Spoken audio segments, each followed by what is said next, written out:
Nem todos que me dizem Senhor, Senhor, entrará no reino do céu. Eu sou Jason Soares e seja tudo bem-vindo aqui ao canal Ministério Apologético. Eu quero fazer uma análise hoje com vocês, não continuando aqui as parábolas, das quais nós já começamos aqui nesse canal e que em breve vamos terminar, eu acredito, mas análise agora teológica e um pouco também exegética do capítulo 7 de Mateus, do versículo 15 até o versículo 23, entendendo porque que nem todos que dizem Senhor, Senhor, entrará no reino do céu. Jesus, no versículo 15, ele começa dizendo uma coisa interessante, tratando sobre o falso profeta, que está aqui inserido essa fala dele, né? Ele, primeiro ele alerta os discípulos, né, os seus ouvintes dos falsos profetas. Ele começa dizendo: acautelai-vos dos falsos profetas, que vos apresentam disfarçados em ovelha, mas por dentro são lobos roubadores. Ou seja, primeira preocupação com Cristo, nesse ensinamento onde está inserida a palavra, nem todos que me dizem Senhor, entrará no reino do céu, é o seguinte: tenham cuidado dos falsos profetas. Eles se apresentam disfarçados em ovelha, mas por dentro são lobos roubadores. E quem são esses falsos profetas? Né? Quem são esses lobos disfarçados de ovelha ou de cordeiro? Aí ele segue dizendo assim, olha, pelo seu fruto, versículo 16, vocês os conhecem. Por quê? Colhe-se porventura a uva dos espinheiros ou figo dos abrolhos? De forma nenhuma. A resposta é simples. Um pé de espinho ou um espinheiro, do qual Cristo está se referindo aqui.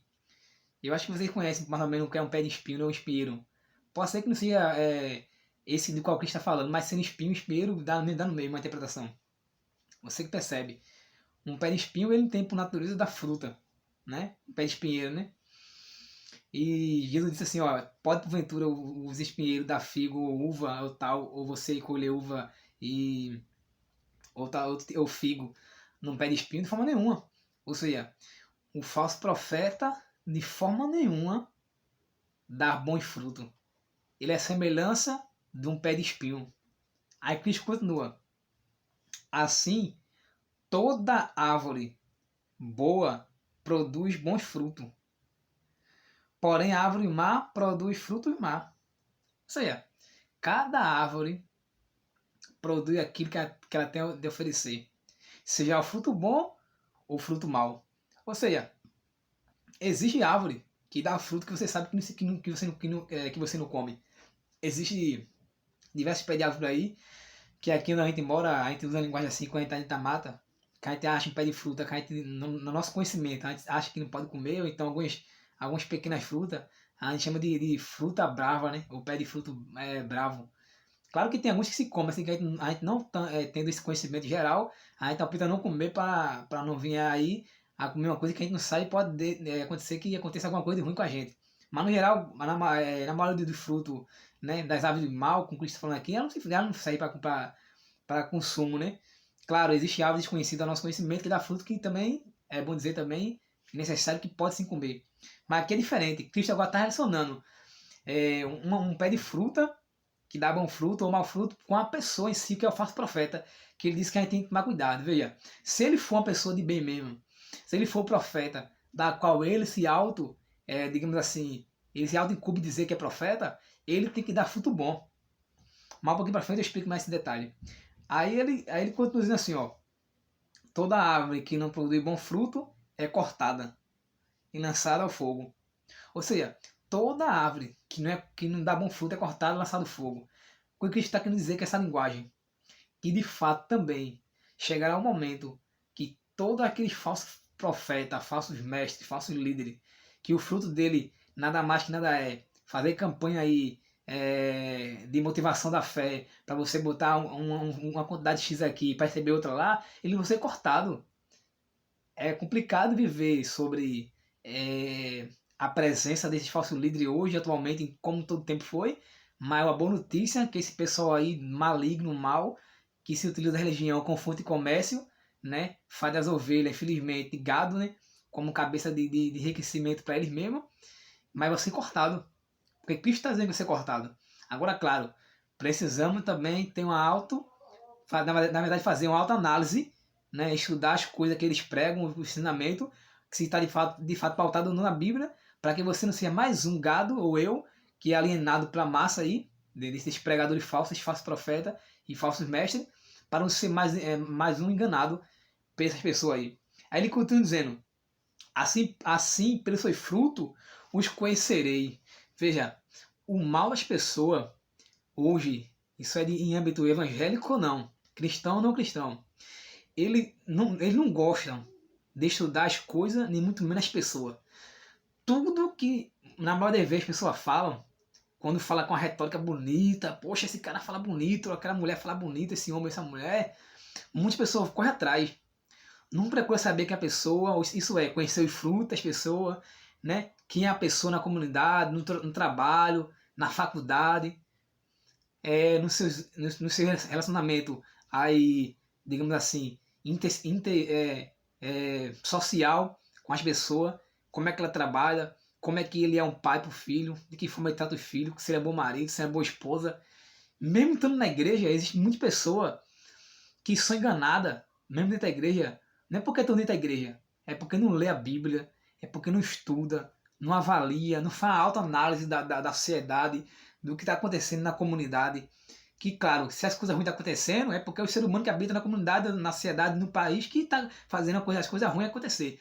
Então você deve estudar, avaliar, porque é pelos frutos das pessoas, ou seja, é pelo aquilo que a pessoa está entregando, né? Está resultando pelo seu trabalho, que você identifica se é uma pessoa boa ou má, ou seja, se é um falso cristão ou um verdadeiro cristão, se é um falso, digamos assim, político ou um bom político.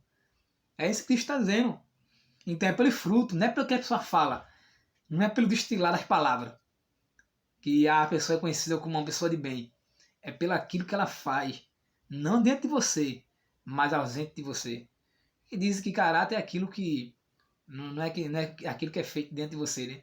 Mas aquilo que não se faz por trás de você ou na ausência de você. Ou seja, se eu banco de cristão demais na tua frente, eu quero ver ser cristão quando eu estiver atrás, né? Por trás dessa pessoa, ou então quando eu estiver sozinho, o que eu vou fazer, né? E que continua. Aí continua agora naquela parte forte, né? Ele diz: nem todo o que me diz Senhor, Senhor entrará no reino do céu, mas aquele que faz a vontade de meu Pai que está no céu. Nem todos que me dizem Senhor, Senhor entrará no reino do céu. Palavra forte, né? A palavra que me faz refletir uma coisa. Eu também digo Senhor, Senhor na igreja. Às vezes em casa, louvando, lendo a palavra. Mas será que de fato a gente está fazendo a vontade de Deus? Aqui Cristo está advertindo sobre profetas falsos, né? Que vêm disfarçados de ovelha, mas podem ter lobo.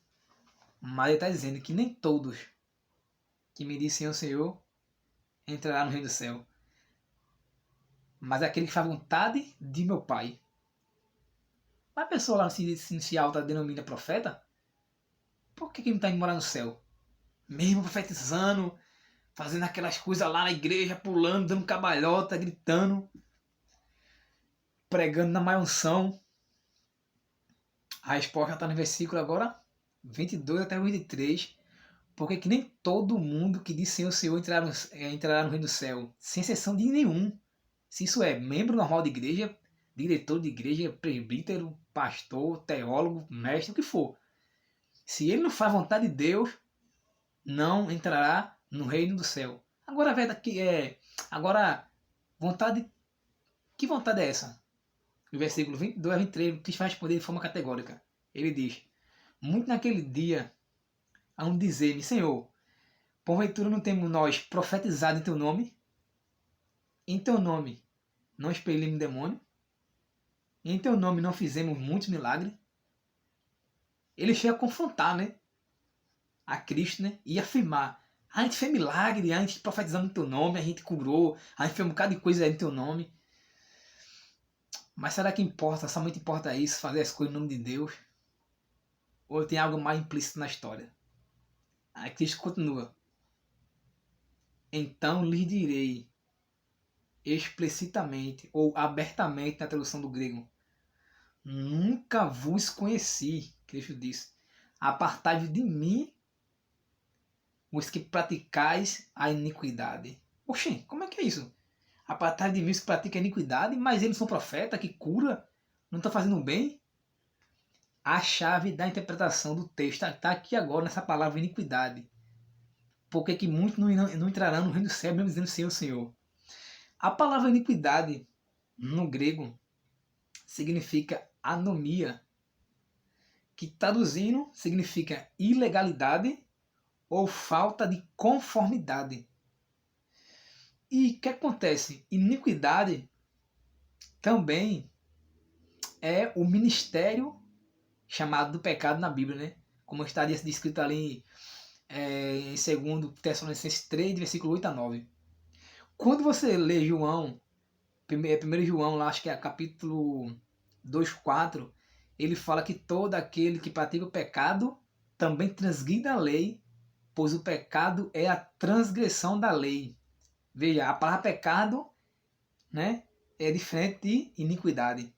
Uma vez que iniquidade é anomia no grego, que significa ilegalidade e desconformidade, isso é, com a lei, já pecado é a transgressão da lei de Deus, ou seja, esses aqui estão agindo de forma ilegal, né? Não conforme com a lei, que pede para fazer várias coisas, eles fazem, mas vive uma religião, né? Praticamente pautado naquilo que ele acha que tem que ser feito. Mas quando, por exemplo, a lei diz que tem que amar, eles não amam. Quando a lei diz que tem que perdoar, eles perdoam.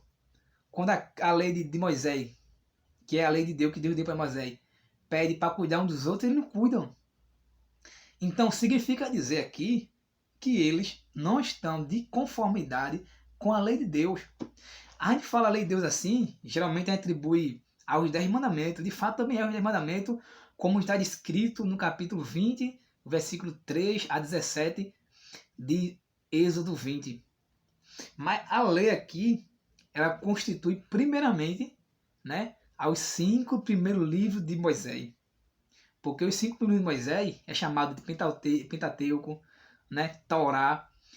E a própria palavra Torá, no hebraico, que é os 5 primeiros livros de Moisés, isto é, Gênesis, Êxodo, Número, Levítico e Deuteronômio, ele tem o objetivo de ensinar a palavra Torá, exortar, discipular e conduzir. Quando você lê Gálatas, por exemplo, capítulo 3 ali, você percebe que Paulo aplica esse termo conduzir, aplicando-se à lei, como sendo que a lei nos conduziu até a Cristo sendo nosso alho, ou seja, tutor, né, de ensinamento até nos conduzir a Cristo. Então perceba, eles é um tipo de profeta que falso, não só ele, mas qualquer um que se denominar e viver assim, como sendo aquelas pessoas que prega no nome de Jesus, mas não cumpre sequer uma letra da lei de Deus.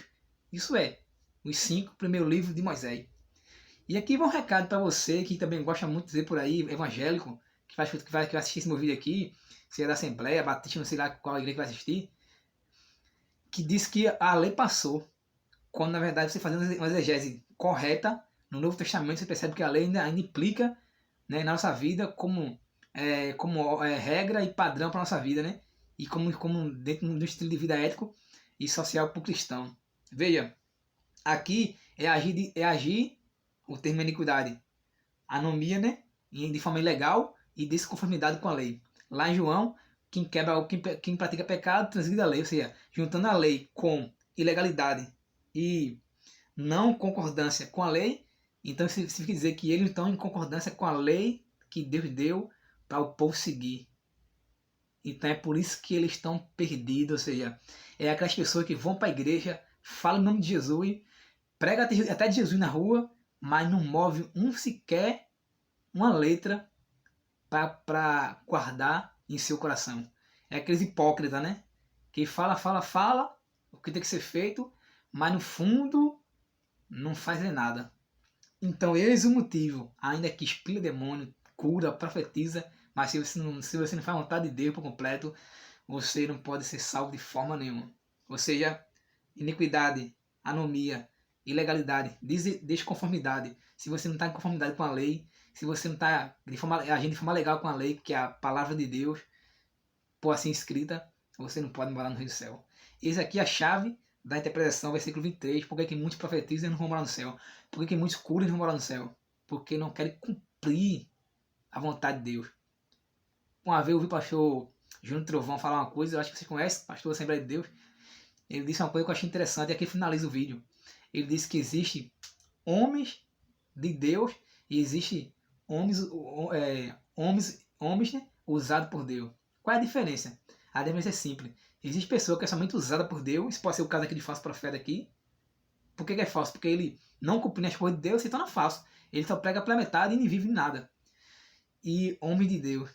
Homem usado por Deus, eles só são usados apenas usados. Porque Deus quer usar. Mas homem de Deus, ele não só é usado, mas como ele é homem de Deus na prática. Eles praticam o que ele ensina. Infelizmente, existe muitas pessoas que apenas são usadas por Deus, quando Deus quer usar e ele se permite, mas não querem cumprir a ordem de Deus. Que Deus te abençoe.